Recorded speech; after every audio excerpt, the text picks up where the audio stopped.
Hello and welcome back. There's been a lot of talk recently about the use of AI in all sorts of technologies.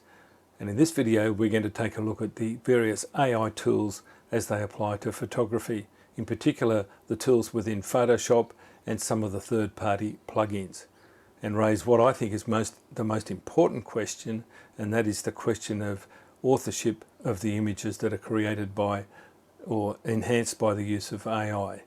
So let's dive in now and have a look at what I consider to be the appropriate use of AI in photography. So when we're talking about the use of AI tools in photography, the most important principle in my mind is that the finished photograph should be the sole work of the photographer, regardless of the tools and software used to process the image. And therefore things like importing image elements from the cloud or somewhere else that were not created by you would not be consistent with the finished photograph being solely the work of the photographer. Therefore, you can't claim to be the author of the image, because we don't know where these image elements come from, who owns them, or in fact, if they are taken from someone else's photograph, we just don't know.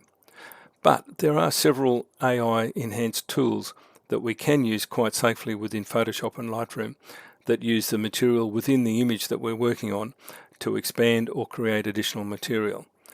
So we'll have a look at these and see what I think are the ones that are appropriate to use, and have a look at how the other AI tools work and are they really effective. And the answer might be a little bit of a surprise. So let's have a look at the tools that I think are appropriate to use in our photography. So let's start with a couple of basic examples. And firstly, I'm going to use this image taken in Antarctica in 2005. It was recorded as a JPEG image with a 6 megapixel Nikon camera, and at the time it was pretty great, but looking at now, it's obviously a pretty low res and it's not particularly sharp, although it was focused at the time, but it's just the fact of the low resolution. So one of the most interesting and important tools we can use with these older type images is we can upsize the image resolution using either the tools built into Lightroom or a third-party tool. Now these are AI based tools, and the easy way to look at this is if you go to the photo menu, you go to enhance, and you have the option within Lightroom to upscale the image information. If I bring this over here. Now what happens with this when you go to super resolution, it will take the image from 6 megapixels to 24 megapixels. But here's a little bit of a preview. You don't have any tools you can use, and quite honestly, it doesn't look that great. I've already enhanced that, which is this second image, and you'll see here it's gone from 6 megapixels to 24 megapixels, but using Lightroom's enhance or super resolution, it's certainly made the image file bigger, but it hasn't made it any better. So in this case, using the tool Topaz Gigapixel gives an outstanding result, infinitely better than the job Lightroom does. And quite frankly, Lightroom's super resolution on these low resolution images is pretty pathetic. I'm not paid by Adobe or paid by anyone for that matter, so I can tell you the truth. That super resolution might work on better quality images, but when you're trying to enhance a fairly poor quality image, it just doesn't work. So if we were to look at an image processed with Topaz Gigapixel, you can see that it's brought back a lot of detail into the image. If I compare it with the super resolution version, the Lightroom super resolution version is just not sharp. The Topaz Gigapixel version is infinitely better, plus you have tools that allow you to control the output and the amount of sharpening and denoising and so forth. So right off the bat, some of these tools built into Lightroom, their old denoise, of course, we know was terrible. It's now been improved somewhat, but their super resolution is just not really useful for an image like this. But let's have a look at what we can do with this once we get it into Photoshop and see the other tools that we can use to enhance the image. So here's the image opened in Photoshop, and one of the most obvious things that I found when I was looking at this image is that I'd unfortunately cropped it a bit tightly, so the top of this mountain range has disappeared out of the frame, and the boat's a little bit tight in the image. So the first thing I would do would try and expand the canvas and then use the generative fill to fill in the details. And depending on how you use these tools, it can be a legitimate use, or in my book can also be an incorrect use of it. So let's just go back here, because I've already created this previously. All I did was expand the canvas to what I thought would be appropriate, and then what I've done is I've used the rectangular marquee, drawn a selection around the area, and then gone to edit, generative fill. And this is where it gets a little bit tricky, because if you don't put any prompts in there, the software will use the image information that's already in the image to generate the filled in area. But if you typed in some type of words, trees and shrubs or something, it would generate trees and shrubs, which then would be something that you haven't created.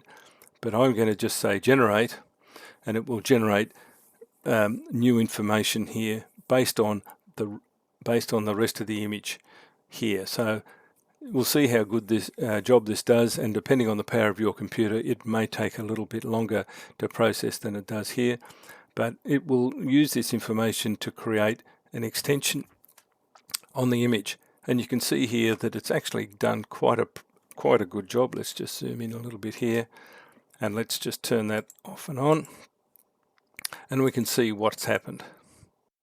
So what the software's done is it's filled in this area using material from the rest of the image, and generally it's done not a bad job, but although it's created some sort of strange artifact here, which probably is based on this bird by the water's edge, but it's generated a fairly believable looking mountain range behind and filled in the sky and so forth. Now I've actually previously done this, so we'll go back to the version I created back here, and that was this. And the initial iteration didn't work terribly well. It created some other funny artifacts, so depending on how many times you do this, it may or may not work so well. So I did the marquee around the right hand side, then I did a similar thing with the marquee across the top, and also went to generative fill without using any prompt. I won't do it again because I've already done this, and so if I just turn my top layer back on, you'll see that it's also added the top of the mountain and added some sky in. Now there's not much detail in the top there, and we'll try and address that later on, but it's added a fairly believable looking section to the top of the mountain, and given that this is not a fantastic image anyway, it's probably entirely suitable.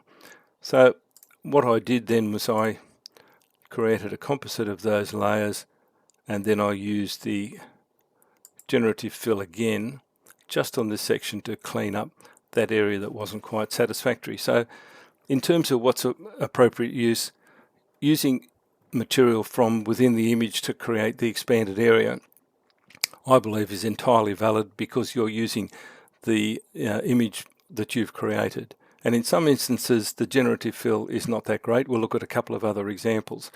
But this sort of usage in my book is entirely appropriate and okay, and we can do other things then.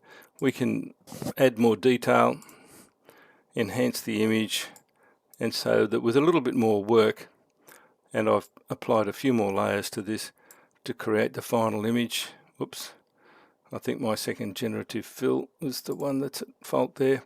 You've got an image that's entirely usable based on a fairly low quality image that we started with, and bearing in mind that the initial use of gigapixel really brought back detail that really you couldn't see in the base image.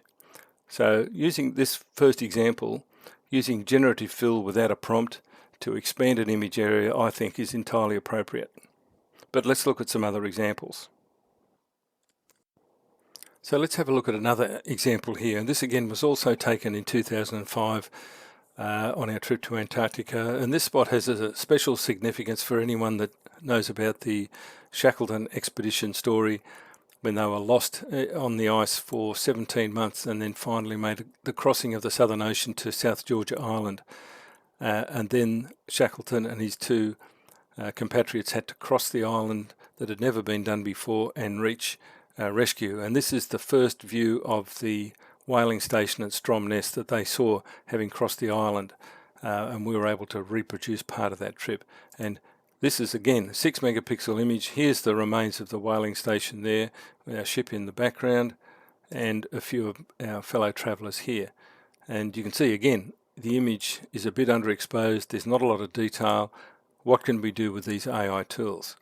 Well, firstly, let's have a look at the processed version that I originally did. It's not really much better, it's still only 6 megapixels, not a lot of detail. So let's go now and taking that original JPEG image, having applied a bit of processing to it, and put it through Lightroom's super resolution. How did it do in enhancing the resolution? Well, you can see here that it's pretty awful. We've got some banding here, we've got a lot of noise left in the image, and there's really nothing at all sharp in the image. If we go and look at the whaling station, it's really all consumed by noise. Bearing in mind this is a very early digital sensor, 400 ISO was pretty much the maximum you could hope to use, and you can see there that it's not very good.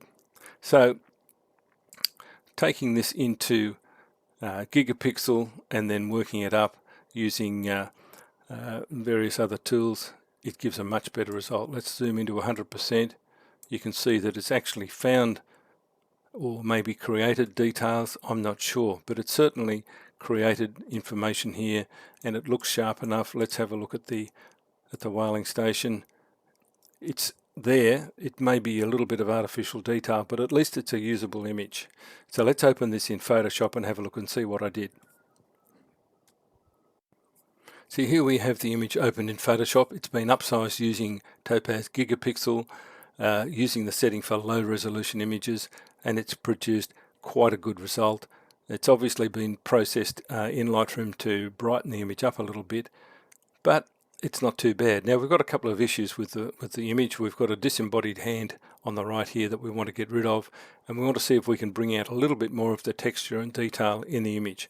So the first thing I did was I used, on top of using Gigapixel, I used Topaz Denoise just to clean up the noise a little bit in the image, and it just makes a very slight difference, but you may not be able to see that on your screen, but I can see it on my screen. It's just cleaned it up just a little bit more, and I find that that's a worthwhile exercise just to do that. I've left those layers separate, but in the real world you'd probably flatten these images. Now I've got a couple of options here with this disembodied hand. Let's just zoom in on that. I wanted to get rid of it. Now the traditional way, I would use content aware fill, and by drawing just a lasso around this hand and going to edit, content aware fill, which is grayed out at the moment because I don't have anything selected, it's produced this result, which is quite acceptable. It's maybe not the best result possible, but it's okay. But then, alright, what about if we did the same thing, we drew a lasso around it. Let's just try it again here, and we'll do this live. Drew a lasso around the hand, and then we'll go to edit, generative fill. Again, no prompt. We don't want to create anything different. We just want the image to fill what's there. We just use the create button, let it generate an answer and see if it's any better than the content aware fill. Bearing in mind that content aware fill has probably got some AI features built into it anyway. So again, the generative fill in this case has probably done a better job. Now it's interesting because I did a version of this generative fill a little earlier in preparing for this video, and this is the result I got. It's got quite a green cast in it, and I think it's picked up the green of the backpack. So the answer to this is, if you use the generative fill and it doesn't give you the result you want, do it again and see if you get a different result. The same thing applies to content aware fill. Sometimes that doesn't work as well, but in this instance the generative fill has done a very reasonable job. It's created some new rocks here, whereas the content aware fill, it's given quite a different result. In this case, either option would be okay.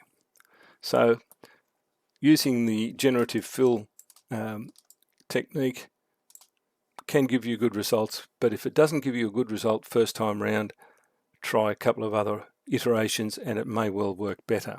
Now, in trying to enhance this image, my favorite trick that I use is to use, and I think I better use my original content aware fill, because that's what I used previously, is to use a NIC Silver Effects Pro layer blended to luminosity, and using something like one of the high structure filters, it really does enhance the fine detail. You'll see that it adds a lot of mid-tone contrast, particularly in these areas of rocks. I'll get rid of that tool. These areas in the background makes quite a difference. What about the buildings in the distance? You'll see there that it's added a little bit more contrast. I find that it's a really good way to add localized contrast, but it does take a little bit of the color away. So I would then go and enhance the color a little bit more by applying selective saturation, and finally a bit of a curves adjustment just to finish it off. But in this instance, where you want to get rid of an element out of an image, either using content aware fill or the generative fill, either one would work, and I think either one would be entirely legitimate. So let's have a look at something a little more challenging. So let's step things up a little bit more now and try something a little bit more complicated and see how these AI tools work with this. This image is taken in Iceland in one of the old farmhouses, and it was shot with a 36 megapixel camera, pretty good lighting as a raw file originally, but I thought, why not try and make it a little bit larger? So let's go to Photoshop. I've opened that in Photoshop, and I've expanded the canvas on all sides to see what will happen if I try and fill this now with using these generative fill tools and the so-called AI. And let's see what happens. Now, if you're not sure about how to change the canvas size of your image, if you go down to the image menu, canvas size, all you need to do is type in the new size that you want, and the canvas will expand. I've already done that. Or you can just use the crop tool and then just drag the canvas out whichever way you want to do. So getting the canvas expanded is easy enough. Getting the fill part to work is a little more tricky. So with this, I've got 4 sides added. What I did was I started with one section at a time using the rectangular marquee, and I filled in the top and the sides, and I've layered these all together, and then I did the bottom separately. And let's have a look and see what's happened here. Firstly, on the right hand side, we've expanded the canvas here, and we've expanded the desk, and it's actually done quite a good job with creating the new desk. There's a little bit of a line here which you could probably fix up with a little bit of selective cloning and patching, but generally that bit's not too bad. And let's have a look at the other side. Now this is where it gets a little bit crazy. The AI's had a little bit of a freak out here. This is the original image. There's some furniture in this other room, and it's created, well, not entirely sure what is created here, but it's added onto this image. If we just turn that off again, this picture on the wall was half there, the edge of this, whatever that unit is, and then this stool here were all part of it. Now it's sort of added a bit of something to the stool, but then it's created something really crazy here. I don't know what that is. I have no idea. It's sort of created an extra part of this picture, and if you stood back far enough, it would probably look okay, but this part is a bit of a problem. I think I'd want to go in and change that. But what's it done?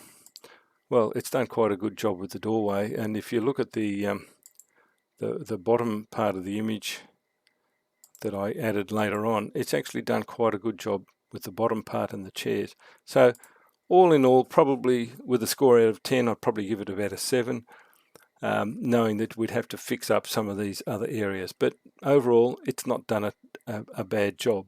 And I'd still consider this legitimate use of AI, because you've expanded the canvas. It's used the material from within the image to create the expanded area, and you might want to clone that out or patch it in with some other information. But where it gets a little bit crazy is if I was to then go and say, well, I'd like an antique lamp on the desk, and so I drew a box around here. Let's just here's my little marquee that I drew around, and I said, generate me an antique lamp. Now,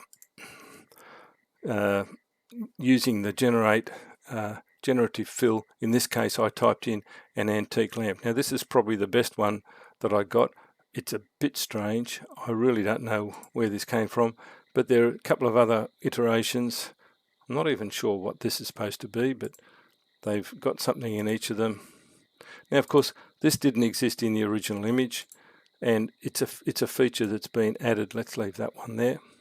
So I would say that in this instance, because we've added some material from somewhere else, that's not a legitimate use of AI, because that's no longer completely my image. Now you may well disagree with that, and you might think that that's fine. That's up to you to decide what you think is appropriate use. But in this instance, expanding the image I think is okay. Adding the additional elements is maybe not so okay. And let's now have a look at a further example. This is an image of the beach in Iceland near Vic, and what I've done is I've just expanded the canvas on either side. So if we were to use that same trick, draw a box around, go to Generate, Edit, Generative Fill. Without a prompt, it will fill in using the background material. I think we've covered that a few times, and that's entirely okay. It's done quite a good job. But then if we wanted to add some other elements, this is where it gets a bit tricky. Yeah, so if I wanted to add something additional in, and this is where I came up with the idea of a polar bear on a unicycle. What the heck, just an idea to create something. Now, each time you do this, when you draw a marquee around, let's just do it for the sake of it. Let's just fill in this area here. And we go to Edit, Generative Fill, and this time you would type in a horse and rider. I've just made this up on the spot, and if I could spell correctly it would work even better. And we say generate. Now it'll go away, and from somewhere, we know not where, it will find an image of a horse with a rider on it, and it will give me 3 possible options. And again, depending on the speed of your internet and the power of your computer, it may take longer or shorter than this to generate the content. And let's see what it's like. Well, we asked for a horse and a rider, and we've got a couple of, looks like Middle Eastern gentlemen with some rather strange looking horses here. Let's have a look at what else we've got. Option 2, that's even worse. Option 3, that's even worse. So, okay, I'm not happy with either of those. Let's say we'll add to that prompt looking over here. And if I say, you shouldn't need to say this, but photorealistic, it may generate us something a little better. Again, it goes back, and we've kept these original 3 iterations, and it will now generate 3 more. Now, you can see quite easily that these are pretty poor. They're not really photorealistic, and they're quite strange. In fact, well, here we go. We've got a funny horse here, and we've got another horse that hasn't got a head. Not so good. Let's have a look at this one. Well, that's even less photorealistic than I started with. So, all right, none of those are any good. So if you're going through and doing this process, any that you reject, you just click the little rubbish bin next to the icon. Otherwise, you end up with creating all of these additional layers. Now, I'm going to get rid of that entirely. That layer I'm going to delete because I've already created a couple of other options. I did some horses, and again, if you look at it, it's not even photorealistic. It's pretty poor. The horses are not realistic. Let's try our polar bear. Turn off the horses. I mean, it's not vaguely photorealistic. And let's say, all right, well, I wanted some birds in the sky. Well, again, it's added some birds in the sky. But again, this is really poor quality stuff. So in terms of generative fill, yes, you could use these things to add elements, but really I wouldn't be showing this to anyone other than as an example. So let's have a look at another one. I've got this old church in Iceland. I did the same trick, added the generative fill, but this time I took a closer look at this because this is where I wanted to be really critical about how good is the information that it uses to fill in. Bearing in mind, this is the original image. We had half of this shrub, we had some sky. What did it do when it created the extra components? Well, you can see there's a little bit of a line there. Again, that could be cleaned up with a little bit of cloning and the patch tool. But let's have a look at the plants. The original plant is quite sharp, even though it's on the edge of the frame, but the additional content that's been added is really not sharp. It's not highly detailed in any way, and we've got a couple of weird little artifacts there. What about over the other side where the background is further away? In this case, it's probably more or less acceptable, but again, you can see that the fine detail in the grass has not been replicated in the expanded area. So even though we can do some fun things with this, the quality isn't quite there. And again, if you want to go in and be stupid, you can say, well, I'll put a balloon in the sky or anything else for that matter. And then, as far as I'm concerned, it's no longer your original image. In fact, it's not even remotely photorealistic. So let's step this up another level again and see how good is the AI generated content versus something that you could do yourself. Because at the end of the day, why use these AI tools if you could do it better yourself? So here's a photograph taken in Torres del Paine in southern Chile, and I thought, wow, this is a great setting for a castle. So why don't I create a castle? Well, I drew a marquee around an area, and I said to Generative Fill, create me a castle. And so it has created a castle. Well, sort of a castle, it's a little bit of an odd thing. But you can see what happens when you use this generative fill is it does blend it into the background, and it seems to have created a little bump in the landscape here to sit the castle on. But itself, I don't quite know what all that's about, and it's a fairly, I won't say quite cartoonish, but it's not that great a castle. It's not what I had in mind, so let's go away from that. And as it happened, as we do, I have an image of a castle, and this is the one that I imagined. This one happened to be in Germany, but could be anywhere. So let's say what I could do then is I could select this castle, cut it out, and pop it into the image. And could I do a better job than the AI tools? Well, let's go back. I've done all this work previously, and this is what I could do with a little bit of jiggery pokery, a little bit of masking, a little bit of lightening and darkening, and adding contrast and saturation. But to my mind, it's a much more believable example than the fairly poor quality castle that generative AI did. So at least for this example, the AI tool doesn't do as good a job as you could do yourself. But let's have a look at another one. So here's another example, this time from northwestern Western Australia, an image taken earlier this year of this lovely snappy gum tree, but with this rather nasty blackened stump in the foreground.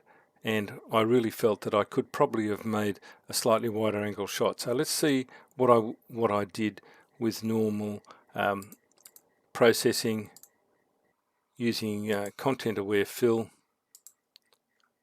It's done a pretty good job. Made a selection, removed the tree. It's pretty good. There is a little bit of funny something here. If you look really closely, look, it's not absolutely perfect, but it's done a reasonable job. Okay, let's have a look at the example where I've expanded the canvas. I wanted to make this a little larger, and again, I'll use the generative fill without a prompt to add element at the bottom and at the right hand side. Now, let's have a look again at this problem that yes, it's created additional material at the bottom, and in this case it's reasonably sharp looking, although probably with the spin effects it doesn't really matter that it's going everywhere. That's not too bad. Let's have a look at this right hand side though. This is the area we expanded, and this is the bit we added. Well, for a start, that's created some sort of weird black thing here that wasn't part of the original image. And you can see here with this little low shrub by the ground, the original part of the image is lovely and sharp and detailed. It's generated some new material, but it's really blurry and soft. So in this instance, really not quite good enough. But okay, let's go and have a look and then use the generative remove tool. And yes, it's done a very similar job. I got rid of that as well. And so it's done a job pretty similar to using content aware fill. I don't think there was any really great difference between the two. They've both added a bit of foliage in here and they're quite acceptable. But when it comes to expanding areas where there's a lot of detail, it just doesn't seem to have the horsepower to do that. Okay, so we've laboured those ones a little bit too much. Let's just close those down and let's have a look at another example.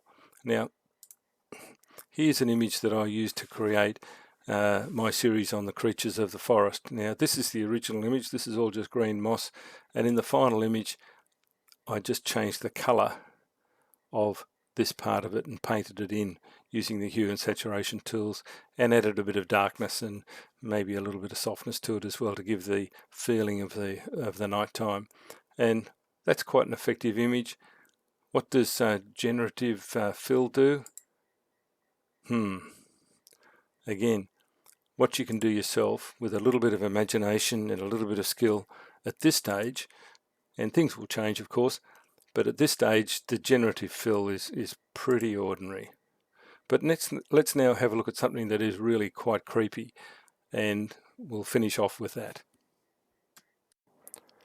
Okay, so I think you'll gather from these examples I've shown that the power of this generative fill and these AI tools is a bit variable. It's great for some things, but when it comes to adding content, not only is it adding things that are not your image, they're actually pretty awful. But of course, these things will improve.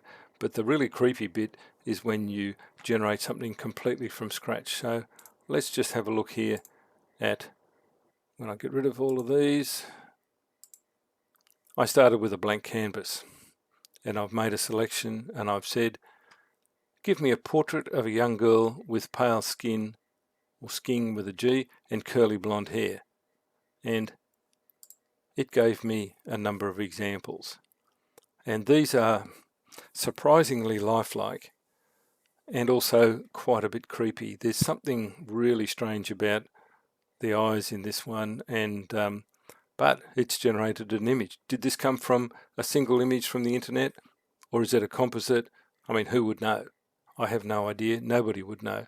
Let's have a look at a couple of the other examples. This was the first iteration. I just said a young girl with curly blonde hair. And this one again, there's something sort of not quite right about the proportions of the face. I think it's been created from multiple images. Let's have a look at this one. Again, what's going on here? And the eyes are, yeah, very strange. Okay, let's have a look at the third one. This one looks like a serial killer in the making. That look is quite strange. Again, but it's created a fairly lifelike image. So I went again and said, well, I want a pale skin just for comparison to do something different. Now this one is possibly a little more realistic. This is the one we started with, which is really awfully creepy, give you nightmares. And then the last one, it gave me an image of a girl and it somehow put all of these strange blemishes on her skin.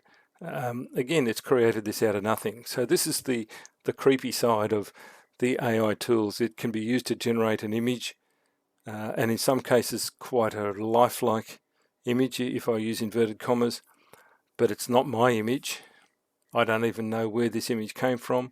I suspect that these are being created from multiple sources and being blended together, and quite honestly the technology to do this is quite amazing because it applies lighting and everything, but it's not my image, and you really can't claim that to be your photograph because all I did was type in a number of words and somewhere from out in the ether these images have been created. So with using these AI generative tools to create an image out of, well, not exactly nothing, but from somewhere, is it better than an image you can create yourself using your own materials? Well, my argument would be at this stage, no.